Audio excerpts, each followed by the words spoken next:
আর কোনো চিন্তা নাই, আর কোনো টেনশন নাই, আমি জোনাকিরে ধরে নিয়ে আসছি। তোমার এই ভাগনা বাইচা থাকতে তোমার মান সম্মান জীবনে নষ্ট হতে দিব না। জুতার নামাও।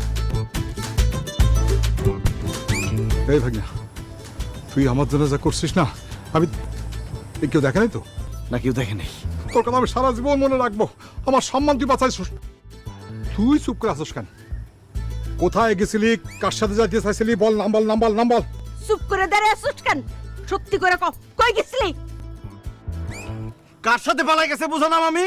সে তার প্রেমিকের সাথে পালাই গেছে। পুরা গ্রাম তন্ন তন্ন করে খুঁজছি, জোনাকির দেখা নাই। পরে বাস স্ট্যান্ডে গেছি, বাস স্ট্যান্ডে যায় দেখি সে তার প্রেমিকের হাত ধরে বাসে উঠতেছে। আমি যাইতে যাইতে বাস ছাইরা দিছে, পিছন পিছন দৌড়াইছি, গিয়া চুলের মুঠিটা খাপ করে ধরে জানলা দিয়ে টাইনে নামাইছি। হারামজাদি, এর লিগে তোরে জন্ম দিছিলাম না? হ্যাঁ, বাপ মার মুখে চুনকালি মাখাইয়া তুই একটা সেরার লগে বাইকে গেছিলি।